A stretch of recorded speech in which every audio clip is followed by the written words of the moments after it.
Hey vinyl community, it's Mazzy here, and in celebration of 200 subscribers, and for this Jesus Passover Dead Lamb Over the Door holiday weekend, hope I didn't offend some of you religious freaks, I have a very, very, very special guest with me for this Whack-A-Mole number, I can't remember if it's 11 or 12, but I'll post whatever the number is.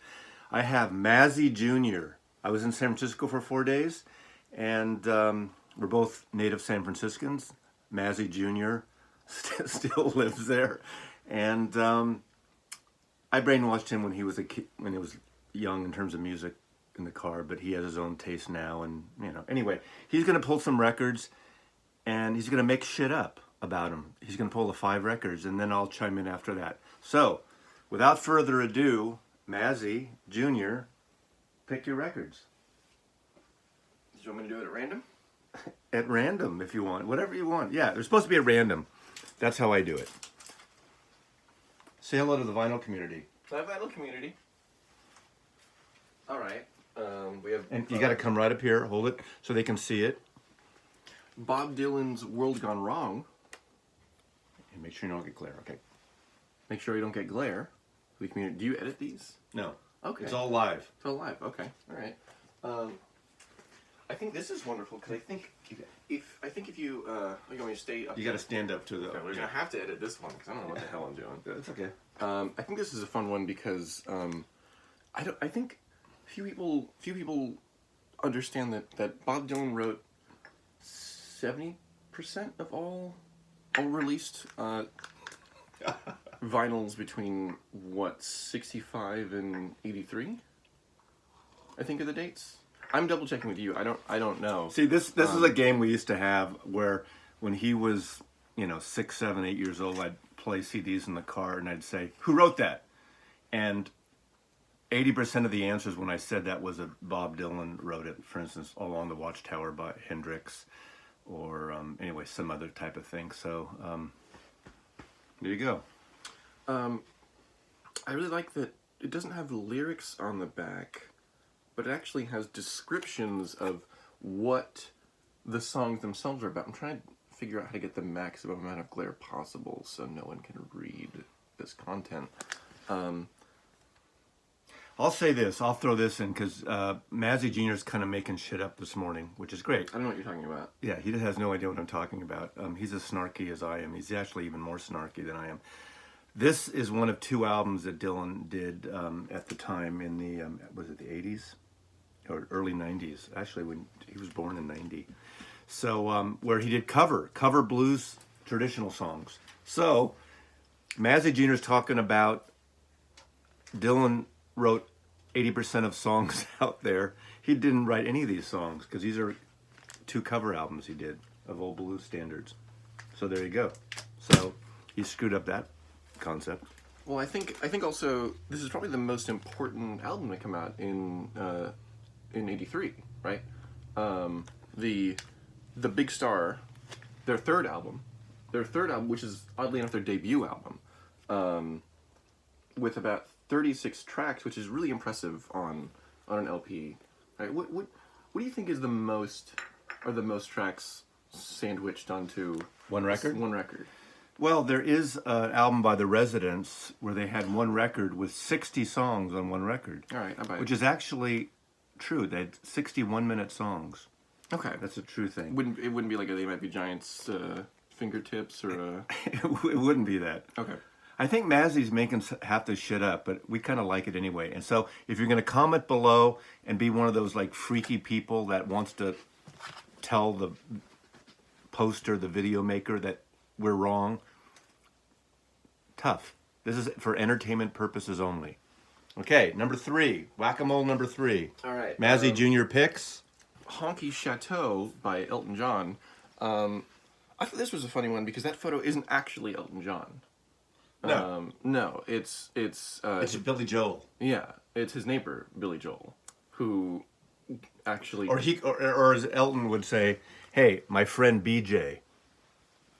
And he knows, that's short for Billy Joel. And I think it's a really cute shtick because he also used a different person for his portrait here, which I think is really cool, and he carried that on throughout the years, where every portrait is just a different one of his friends. This one also features. It has that song about the North Korea dictator is on here, I think, right? Yeah, Rocket Man. Right. Or his son. Oh, Little Rocket Man. Yeah. Right. Well, isn't that Rocket Man? Maybe. I just get haven't confused kept which Rocket Man it is. track. Okay. I'm sorry. I'm learning so much. All right, next one. Okay. Whack-A-Mole. Mazzy Jr. guest appearance Whack-A-Mole number 4. For Mazzy Senior's 200 subscriber celebration-a-thon on Good Friday.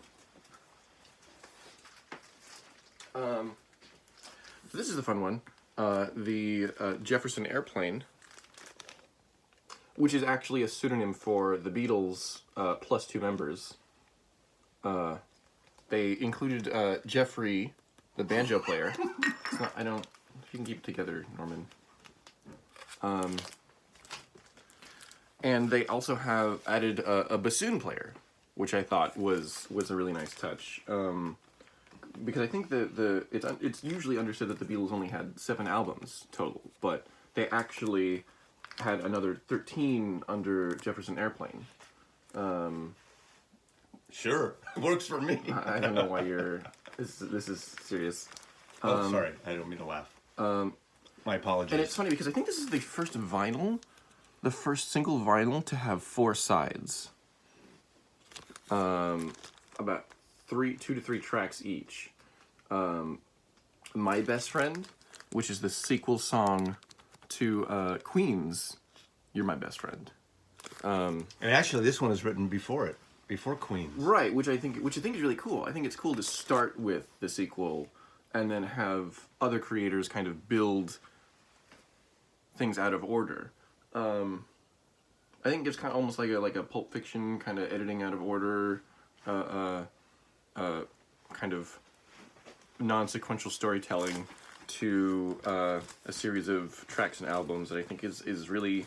I don't know that anyone did that before. All right, and Okay, and the final Whack-A-Mole number 5. We'll do one more. I thought this was a nice one. I think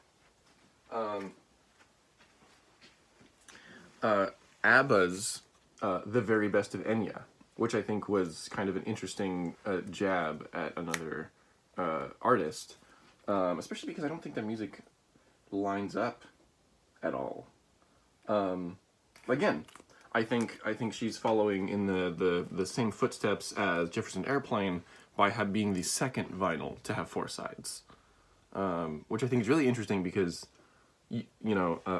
fans would have to buy a whole new record player in order to read that data, because each side was double-sided.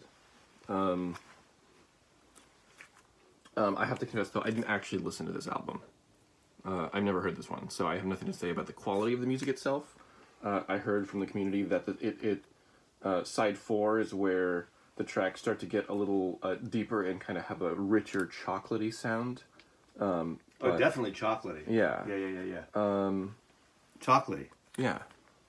Enya is very chocolatey. Yeah, and that's it. So I have to get to work now, but... So that was Mazzy Jr. visiting for the long weekend. And I want to thank the vinyl community. And remember, everything you know is wrong. Mazzy out, and have a great weekend. Oh! Ba-dum-ba-dum-bum.